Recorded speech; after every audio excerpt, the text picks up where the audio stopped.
con Arturo, con los amigos del Archivo Gráfico, con los amigos de Radio Canal. Estamos felices hoy porque vamos a poner en el aire el programa número 50 de Huellas. Programa número 50, la verdad, un logro importante, 50 capítulos que resaltan los aspectos más destacados e importantes de la historia de San Francisco y que quedarán grabados allí, que podrán ser vistos durante mucho tiempo. Un testimonio que a nosotros nos parece más que importante. Y hoy, en el primer bloque de este programa, vamos a hablar de uno de los elementos que le da sentido a la propia existencia del archivo gráfico. Ya le vamos a preguntar a Arturo, pero si mal no recuerdo, de los primeros elementos que pedían para acumular eran fotografías, testimonios fotográficos de lo que fue el pasado de la ciudad de San Francisco.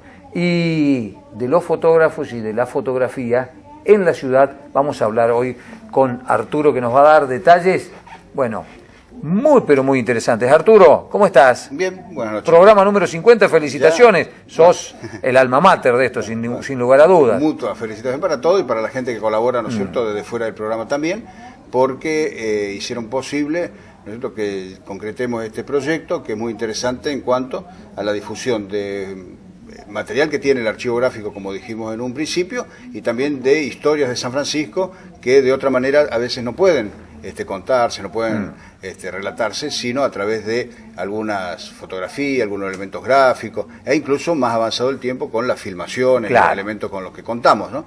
Así que bueno, esto es un agradecimiento a toda la gente que participa, a los auspiciantes que tenemos, ¿no es cierto?, que es la empresa Macoser, que desde el primer momento se hicieron cargo exclusivamente para el auspicio de este programa y lo hicieron posible para contribuir con la difusión de la historia y también muy agradecido a la gente de Macoser y a los amigos Maquieraldo, ¿no? Que la verdad que hacen un aporte más que interesante a la cultura de San Francisco con esto. Fotografía, si mal no recuerdo, era de los primeros elementos que pedían para el archivo gráfico, porque el Museo Histórico fue con posterioridad, ¿no es cierto? Fue como una consecuencia del archivo gráfico. Exactamente. Primero nace el archivo gráfico en el año 1996, solicitando fotografías, documentaciones que había de la época, y museo se convierte al año siguiente. Y la fotografía que está presente en la ciudad de San Francisco desde sus inicios prácticamente. Muy desde el comienzo. Los fotógrafos eran personas que circulaban en las distintas colonias, registrando qué es lo que se iba haciendo y cómo iban naciendo estos pueblos, y generalmente eran europeos, que veían este movimiento con mucha curiosidad, porque llegaban incluso a veces en los contingentes de inmigrantes y luego hacían su profesión, no solamente en Buenos Aires o en Rosario o en Santa Fe, sino que también salían a las colonias, como se ya conocía entonces, en todo el país. Tengo la imagen, no sé, de fotógrafos, es la época de la colonización de San Francisco, la época de esas máquinas de foto con trípode que metían la cabeza adentro. Claro. Eso en el aire libre, eso era en las fotografías al aire libre. Bien. En el interior del estudio a veces algunos utilizaban ese manto negro, ¿no es cierto?, con el que se cubrían para enfocar mejor la fotografía, pero si no, en el estudio no era necesario. Te decía que eran fotógrafos que circulaban luego por las colonias, ¿no es cierto?, retratándolo, porque particularmente nadie tenía equipos fotográficos. Claro. O sea, la fotografía era algo muy profesional. Muy profesional. Bueno, ¿y para qué se tomaba una foto? Una fotografía era para registrar en un momento dado ese suceso, pero también muchos de ellos para después tener las copias y hacérselas llegar a los familiares de Europa para mostrarles cómo estaban y qué tenían. Claro.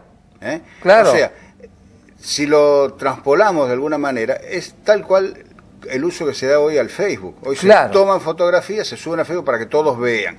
En aquel momento iba dirigido a los familiares, a los amigos, pero el objetivo de la fotografía era hacer ver qué es lo que tenían o qué estaban haciendo. Claro, claro, a familiares que habían quedado a muchísimos kilómetros. Claro, y además de esto, cuando ya se tomaban fotografías familiares, algo que resaltamos nosotros, hay personas mayores que posiblemente esa foto que nosotros tenemos en el archivo gráfico en este momento sea la única foto que se han sacado en su vida. Claro. Hay gente, o sea, no era común sacarse tantas fotografías. Claro, para nada. claro, era un hecho extraordinario sacarse fotografías. Ya vamos a ver entonces esto ahora. Primero, qué es lo que se hacía en la fotografía de campo, en el campo, en el exterior. Ahí iban con unos equipos portátiles que eran bastante grandes. Nosotros tenemos uno en el archivo gráfico que tiene aproximadamente la cámara, la caja de la cámara, unos 40 centímetros por 40, un cubo de 40 por 40, esa era la caja con la que se sacaban fotos. Entonces eso iban con un trípode, y eso era lo portátil. Eso era lo portátil. Los equipos de estudio eran mucho más grandes. Llegaban a medir como hasta 80 centímetros por 80, son equipos muy grandes que no tenían tanta movilidad. Por eso tenían hasta ruedas esas cámaras de fotos. Claro. Tenían hasta ruedas para poder desplazarlas, transportarlas. ¿Qué se tomaba en el campo? En el campo se sacaba generalmente a la familia campesina, sí, o también la cosecha. La cosecha, sí, eran señor. Los dos puntos. Tengo presente, seguramente están viendo nuestros amigos fotografías de la época. La cosecha, como era un evento muy importante, claro, lo registraban junto con las máquinas que se usaban y todo lo demás. Claro. Y no es que se hacía una sola foto, se hacían muchas copias. Porque en una cosecha había a veces hasta 20, 25, 30 personas. Sí, señor. Y esa gente cuando volvía a Italia incluso llevaba la fotografía con el recuerdo de haber estado trabajando en los campos de Argentina. Había muchos que eran los que le llamaban los peones golondrinas, que venían desde Europa a hacer cosechas acá en 4 o 5 meses de trabajo y volvían a Europa. Iban y venían. ¿Y quiénes fueron los primeros fotógrafos de los que se tiene registro que hayan estado instalados en San Francisco? Sí, nunca hubo muchos juntos. Bien. Más de 2 o 3 fotógrafos por vez no había. Luego se vendían los estudios de fotografía. Se circulaba mucho entre lo que era Rosario, San Francisco, Rafaela. Era como un circuito, un triángulo, donde los fotógrafos circulaban por ahí, los que venían a esta zona, por supuesto. Pero entre los primeros está Juan Cleland, sí, que era un británico, cuya casa existe todavía, está en el centro de San Francisco, una casa lleva de más de 120 años, ¿no es cierto?, que tenemos muchísimos registros de fotografías de Juan Cleland. Estábamos hablando en 9 de julio. Entre Pellegrini y Sarmiento. Exactamente, esa casa antigua que hay de 2 plantas. Que abajo ahora hay una óptica. Exactamente. Esa era la casa de Juan Cleland. Cleland fue un fotógrafo que, además de haber dejado todo un testimonio muy importante en los registros que él tenía, se había emparentado acá con familias importantes a través del casamiento de su hija con un hijo de la familia Sutter, que eran suizo-alemanes, gente que venía de la zona también de Esperanza, de Rafaela, y ella no se casa, digamos, con un criollo, sino con por lo menos un suizo-alemán. Sí, señor. Buscaban de alguna manera esos acercamientos, ¿no es cierto?, de nacionalidades. Y Cleland a la vez fue una persona que estuvo involucrada en la cosa pública de San Francisco, por cuanto también fue concejal. ¿Ser fotógrafo de este tipo daba lustre social? ¿Era una profesión prestigiosa que prestigiaba? No hay un detalle en especial, pero sí eran Digo porque, por ejemplo, Cleland fue concejal. Fue concejal. Y hay otros fotógrafos que tuvieron una actuación política importante. Claro, Bautista Rossi, sí, que era un italiano, que estaba también instalado muy a la vuelta de la casa de donde estaba Cleland, en calle Pellegrini. Bautista Rossi era presidente de la Unión Cívica Radical en San Francisco, cuando surge el radicalismo, ¿no es cierto?, con las posibilidades incluso de ser gobierno de San Francisco, y que así es en las elecciones de 1915. Claro. Es más, después Bautista Rossi pasa a ser un funcionario municipal también. Pasa a ser. Y luego vende Rossi, pasados unos años, vende el estudio y se lo vende a Emilio Galassi. Emilio Galassi era un fotógrafo que venía desde Rafaela. Se instala acá, era masón, Emilio Galassi era masón y está enterrado en Rafaela. El estudio de Galassi también, nosotros tenemos infinidad de fotografías y muchas de ellas, en los cartones de las fotografías, figura San Francisco Rafaela. Claro, porque tenía en los 2 lugares. Claro, y como el caso de Cleland tenía sucursal de su casa de fotografía acá en Cosquín. Fíjate que ir a poner en Cosquín una sucursal de fotografía a principios del siglo XIX, del siglo XX, era atípico. Muy fuera, raro, digamos. Claro, muy fuera de la región incluso. Claro. No estaba ni en Freire, Rosito, o sea, no, en Cosquín. Bueno, Así eran como trabajaban ellos en aquellos primeros tiempos, ¿cierto? O sea que tenemos esos nombres como Cleland, Rossi, Galassi, muy como referencia. Pero ya al poco tiempo después ya vienen otros nombres, ¿cierto? Como el caso de José Paulo Antonio, que viene a comienzo de la década del 20, adquiriéndole parte del estudio de Cleland y también el estudio de Galassi. Que él venía, ¿no es cierto?, se instala en San Francisco y es una persona que es el fotógrafo que de alguna manera tomó luego la foto de los artistas que pasaban por San Francisco. Él era muy amigo de don Pedro Doliani, que era propietario del Teatro Moderno. Claro, sí señor. En el Teatro Moderno, incluso en el año 1925... Teatro Moderno en Mitre... E Iturraspe. Iturraspe, exactamente. Esquina de Mitre y Iturraspe, donde ahora... hay un hotel y una joyería. Y al costado hay una parte todavía de la vieja construcción del Teatro Moderno. En la esquina hay una placa recordatoria, una cerámica recordatoria de que en ese teatro cantaron Gardel junto con Razzano, y en el año 1925. Y el Teatro Moderno, salimos de la fotografía, pero hablamos un poco de lo que era ese teatro. No era una sala cualquiera, era un teatro construido para teatro y tenía capacidad para 1000 personas. Impresionante. Claro, muy grande, era muy grande, porque tenía la particularidad de que tenía varias gradas, ¿no es cierto?, en alto, y hasta al final de todo lo que le llamaban el gallinero. El gallinero, como se usaba, claro. Que en el gallinero la gente estaba de pie. Claro, o sea, era más era barato. la entrada más económica, más barata, pero te permitía ver el espectáculo, bueno, pero estaban de pie, entonces como estaban todos muy amuchados, eso era el gallinero. Y entraba también mucha gente, ¿por qué? Porque en la parte de abajo no tenía todo butacas, sino que tenía espacio para poner sillas. Claro. Entonces las sillas se amontonaban más, porque luego esas sillas se sacaban y en otro momento de ese lugar se utilizaba para hacer bailes, otro tipo de... Y ahí Paulo Antonio...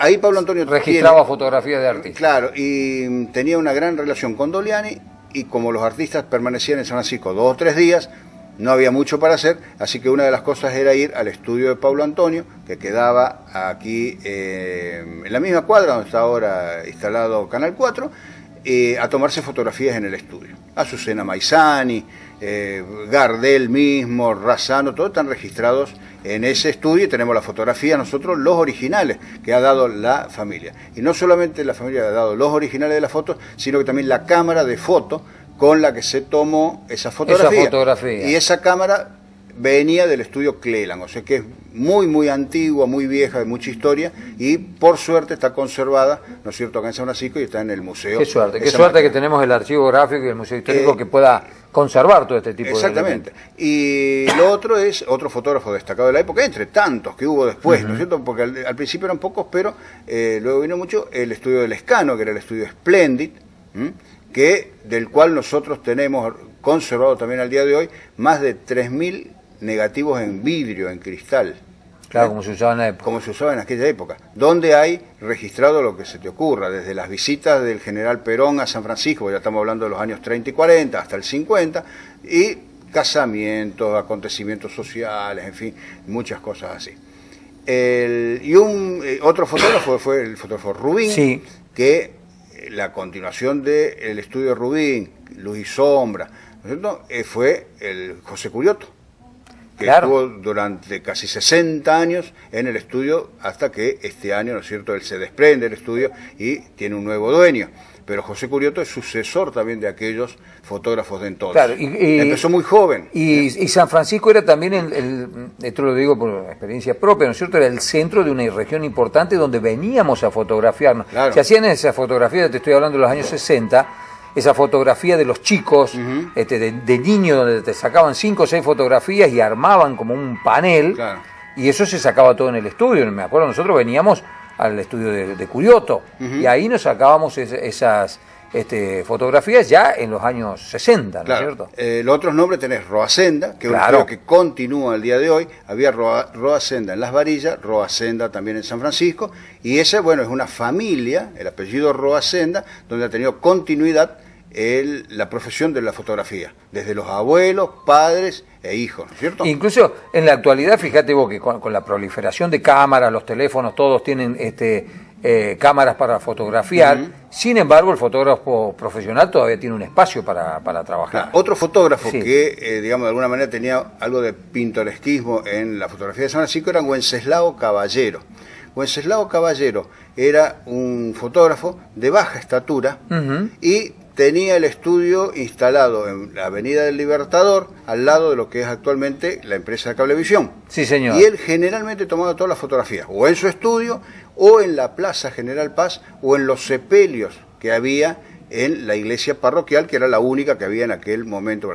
Pero como era muy bajito, él llevaba siempre una escalera, y se subía a la escalera para tener mayor altura y tener mejor perspectiva para tomar la fotografía. Así que además de todas las cámaras que tenía que llevar, tenía que llevar la escalerita. Don Wenceslao. Ese era Wenceslao Caballero. Bien. Pero hay infinidad de fotografías de Wenceslao Caballero, un buen fotógrafo, y que registró generalmente todo lo que era el entorno de la Plaza General Paz y los sepelios en el lugar. Y en cuanto a qué es lo que se fotografiaba, tenías los actos sociales, que era el casamiento, generalmente, el fallecimiento, e incluso se sacaban muchas fotos del féretro, claro, del cortejo fúnebre. Era una costumbre así. O las fiestas familiares. No había mucho otro tipo de fotografía. Luego ya en los años 20 ya comienzan a venir equipos portátiles de uso familiar, de uso personal, y ahí ya se generaliza el uso de la fotografía, pero que es algo que no dura mucho tiempo, sino que alrededor de los años 40, con máquinas ya, equipos más profesionales,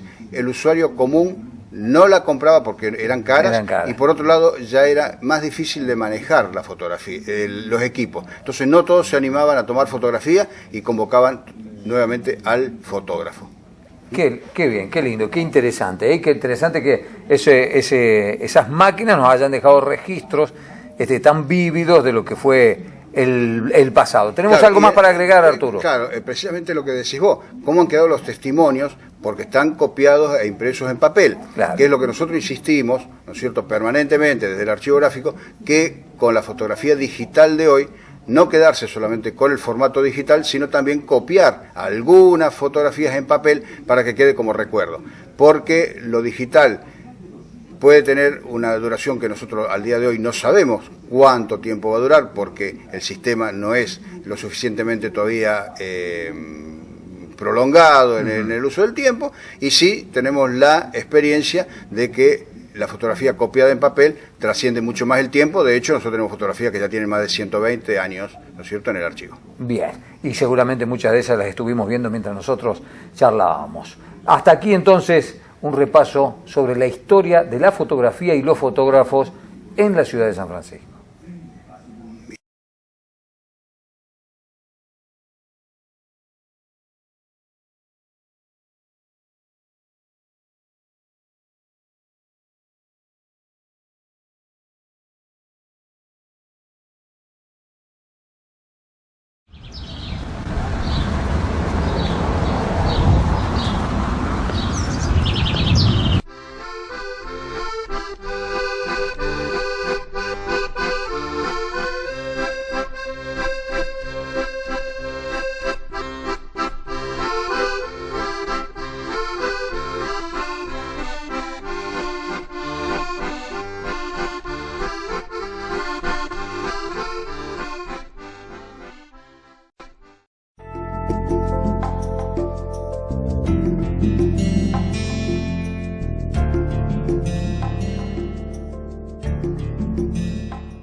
El 24 de febrero de 1948, el presidente Juan Perón y su esposa Eva Duarte llegaron a San Francisco para inaugurar las obras de Aguas Corrientes y hacer anuncios para otras realizaciones. Faltaban pocos días para las elecciones legislativas del 7 de marzo, las primeras a las que concurriría el Partido Peronista.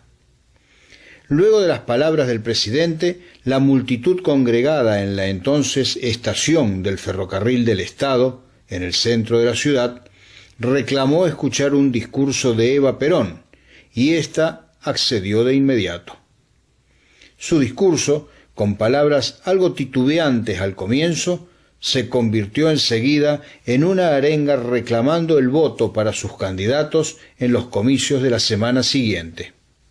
Si bien la mujer todavía no votó en esas elecciones, las palabras de Eva Perón fueron para reivindicar la política del peronismo a favor de las mujeres y para criticar a quienes se oponían a las políticas del gobierno.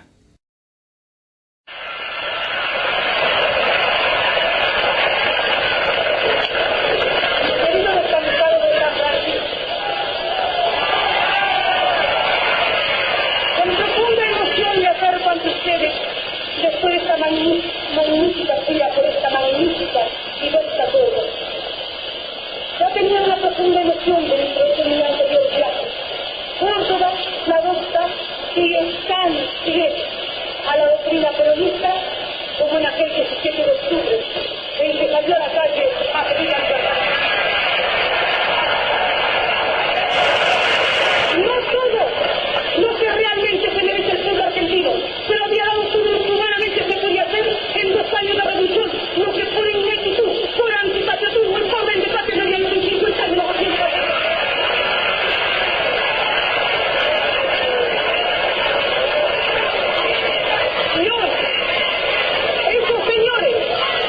Esos señores se olvidaron al pueblo, se olvidaron y despreciaron a la masa trabajadora argentina. Esos señores quieren hablar de justicia social, pero al pueblo argentino no se lo engaña, porque el pueblo argentino ya está en mayoría de edad.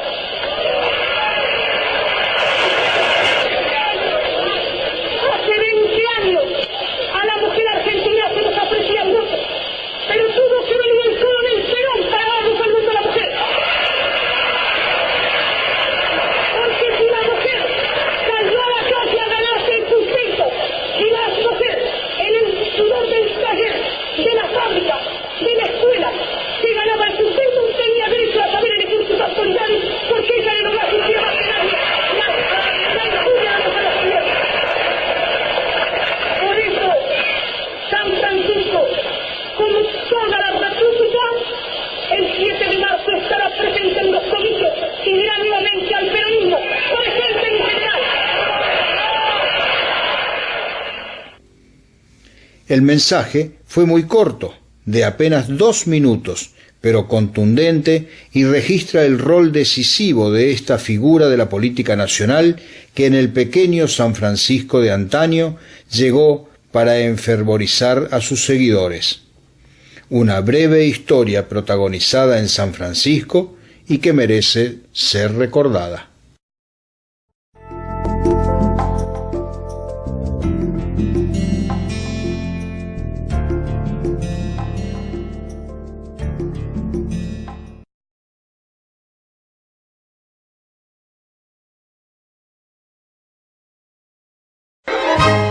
En los comienzos de los años 80, Juan Domingo Martillo Roldán estuvo en la cumbre de su carrera como boxeador.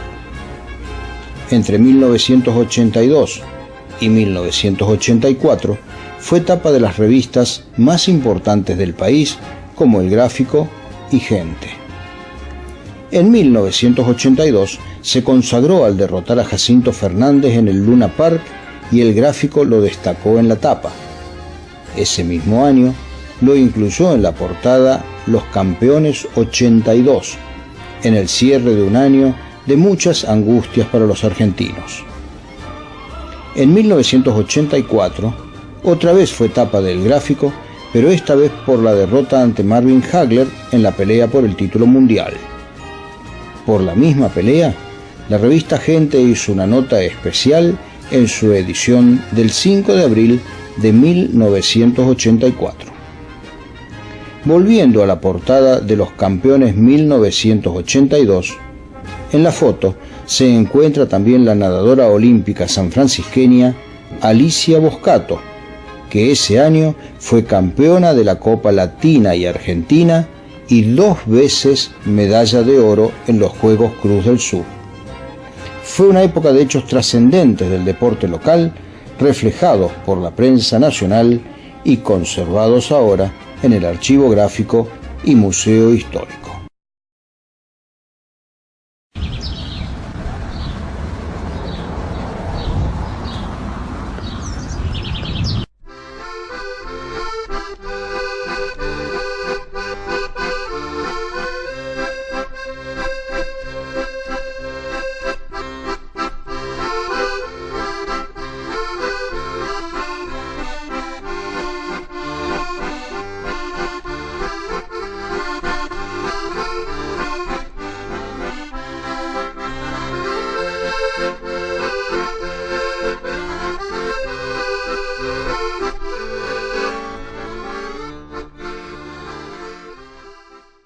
Macoser, para sus productos Singer y Florencia. Presentó con exclusividad este programa de difusión educativa y cultural.